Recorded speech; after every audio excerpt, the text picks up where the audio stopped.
Sorry if you're offended by my stool. So I'm back and I have prepared to show you how I change my stoma. Changing a stoma can be quite a daunting thing once you just have your surgery. But the more you do it, the better you get at it, the quicker it becomes, the easier it is. All that stuff. But I'm going to show you how I do it. It's not necessarily the way to do it. Everyone has their own way of doing things, but this is how I do it. And normally I would do it in the toilet, but our toilet is small, it's tiny, so I'm doing it here.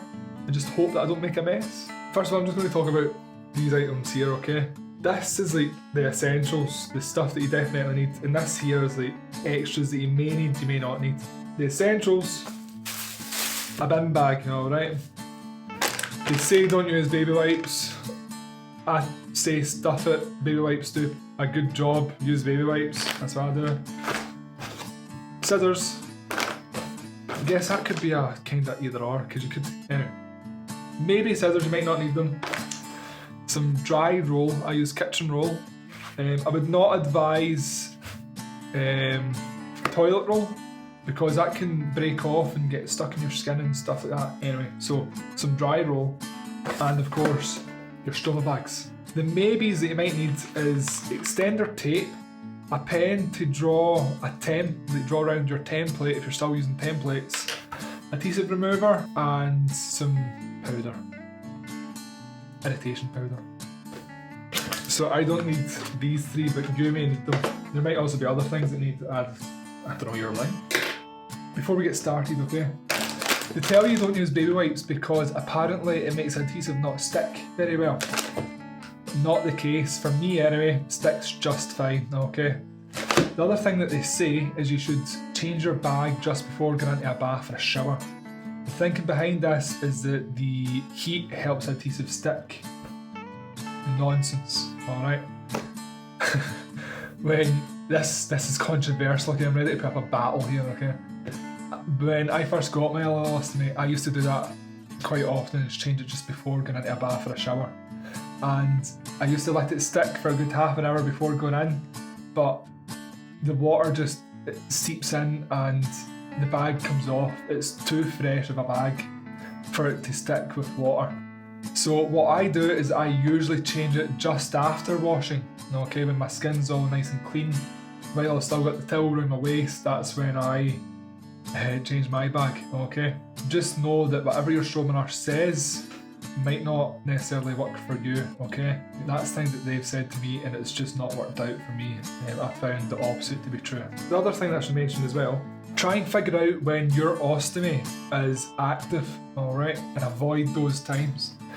So for me, the best time to change my bag is really in the mornings. That's when I'm not really active. But if I change it in the mornings, then I would really want to change it after a bath as well, which I'm then using 2 bags. That's another thing as well actually. Depending on you may need to change your bag once every couple of days. For me, I need to change it daily, sometimes twice or 3 times a day. That is because I've been having issues with my ostomy, my bag leaks. You'll see it when I take this off. The stool get underneath the bag, underneath the flange, and yeah, it starts to leak, which causes me to itch and irritation. Someone else says it's because the operation was a bit of a botched operation and my actual ileostomy hasn't protruded out enough. So the surgeon should have pulled it out a bit more before stitching it to my skin. Alright, so let's get into it, shall we? Preparation is key. Number 1 rule, tie up your bottom bit, do not leave that hanging. Do that as soon as you take the bag out. Alright, that way you won't forget. Number 2, draw around your template if you need to and cut round the bag. If you've just started, take your time. The speed will come with time, alright? Don't rush it. Try and get your cut as smooth as possible. Another little tip as well, with your scissors, request a curved edge scissor, alright? Do not let this, when you're cutting round your ileostomy, do not let the scissors close fully. Try and go halfway and then keep on moving around halfway. Reason for that is, see, once you close the scissors and then you go to cut again, you're sort of creating notches every time you close the scissor. That's mine cut out. I just know what my size is now. Alright, and I'll show you a way to test it as well if you're unsure. That's the bag done. Make sure your bag's at room temperature, because if it's a bit cold, the bag won't stick too well. So make sure it's either room temperature or warmer. Oh yeah, over this year I have gained a lot of weight. Okay, like a lot of weight. I am sitting at like 100 kilograms. This is the heaviest I've ever been. I've got stretch marks and everything now. Chloe, my partner's sitting behind the camera shaking her head, right? But I am like 15.6 stone pounds, so I am fucking heavy now, okay? Anyway, let's get into it. Alright, so if the table's a little bit higher up, you wouldn't have a crotch view. Sorry about that. Again, preparation's key. So take your dry roll and cut up some squares. The other thing that I haven't got on the table, which I don't see anywhere else, when I started out and I was taking my time with it, I used to also use a fan to help dry around the area once it's gotten wet. And I find that a fan just helps keep everything absolutely dry. So if you need to, use a fan. Again, I'm sort of doing this the way that I do it because I've gotten used to it now. The moment you've all been waiting for. The belly. Again, I have gained weight. I apologise. My lovely Bloodborne t-shirt. Alright, if you're still unsure about this process as well, I'd also recommend getting a bed mat or something like that and put it under and just have it there as an extra layer of protection. What I do is I tuck the bag into my waist, okay? Now another tip for you as well, especially when you're starting out, if you need help, don't be shy to ask for an extra pair of hands. In fact, just the other night I had to ask my partner to come through and help me because my ileostomy wasn't playing ball and it was spitting out constantly, and I had to ask her to cut the flange for me because the one that I'd already pre-cut sort of botched up. Anyway, I'm thinking of calling it Adolf Hitler just because it's a little shit. Anyway, so I use the adhesive remover spray just for ease. So pull the notch at the top. Is this all in view? Excellent. I mean, you can peel it off the skin like that, but as you'll see, my skin's a bit irritated. So just to make it a little bit easier, I get like a little puddle inside and I just let it drip down. Alright, you don't need much of this. Just let it drip down and work its way through. Warning! You will see stool in the next few seconds. Yeah, I need to get like the top budget flash and warning signals. You're going to see stool in 2 seconds, okay? If you do not want to see that, click off. If you don't mind, if you're here, why did you cut in the video if you didn't want to see this? I mean, come on. Right, here we go. So, that's it. The one thing that I usually do is sometimes I would push in my stomach. Don't do this straight after an operation, it will hurt. Okay, wait till you're healed. Now, I don't know if you're picking this up, but if you just push in, it sort of helps squeeze out anything that's sitting there. So because this is quite active now, I might struggle. Sort of catch that there, take the bag off, try not to get it in your clothing, and dump the bag in. If it doesn't stick to the bag, technical difficulties, see, it's always good to have a helping hand there just in case. My sew bag is sticking to the lac bag, which isn't making it any easier. Okay, so as you can see there already, it's been quite active, okay? Now be careful, as output can shoot like quite far out, okay? So I might make a mess of my living room here, but anyway. You might see here, this is a dangerous game I'm playing.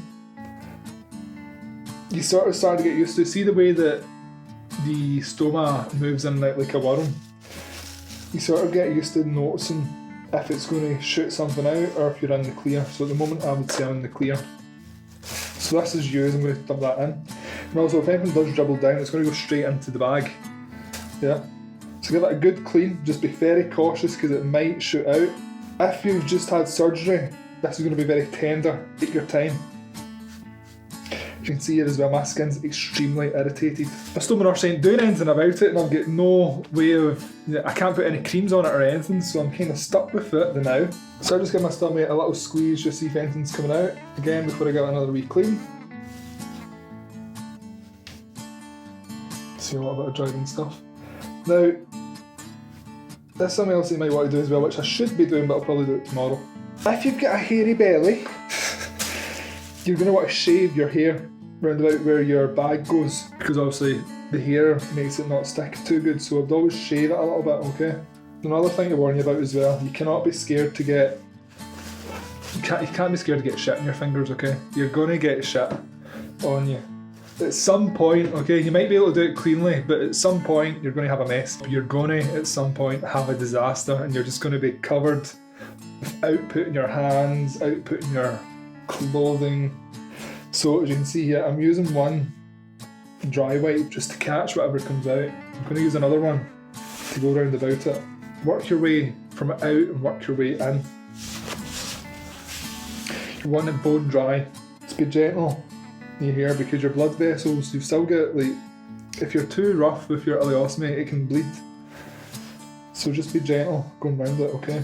And it's actually playing ball today, it's not touch wood, it's playing ball. Alright, so see, to test, if you've got a template and you want to test it, if you get a window, don't take your adhesive cover off yet, okay? Put it over it and look in through the window.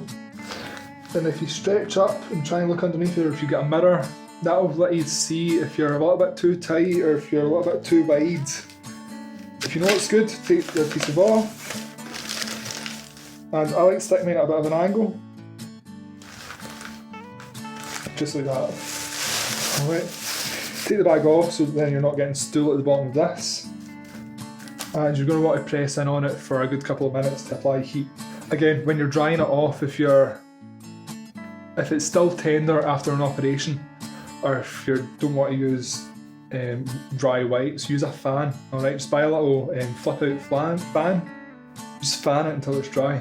That's it. This is also my scars. It's healed a little bit. They're looking a bit purple for whatever reason. Don't know why. Hey ho. This is my chonk. So yeah, just make sure that it's sealed all the way around and it's not lifting up. And then this is why I need to shave, okay? Because the hairs can make it lift up and not stick and horribleness, and then you wake up one day and then you've got shit all over the bed and all that. Anyway, so now get your bag, get all the air, tie it up. I've got a little disposable bin outside so it doesn't stink up my house. I dumped that in the bin.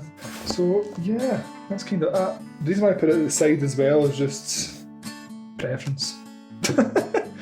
Alright, so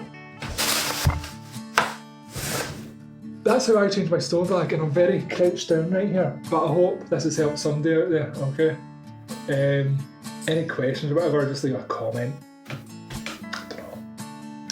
Sorry if you're offended by my stool. Oh yeah, wash your hands. Yeah, of course I'm going to detox this table now. No, yeah, wash your hands. Don't be a manky little git. Alright, I'm trying not to swear. Alright, so thank you for watching, and I'll see you in the next one.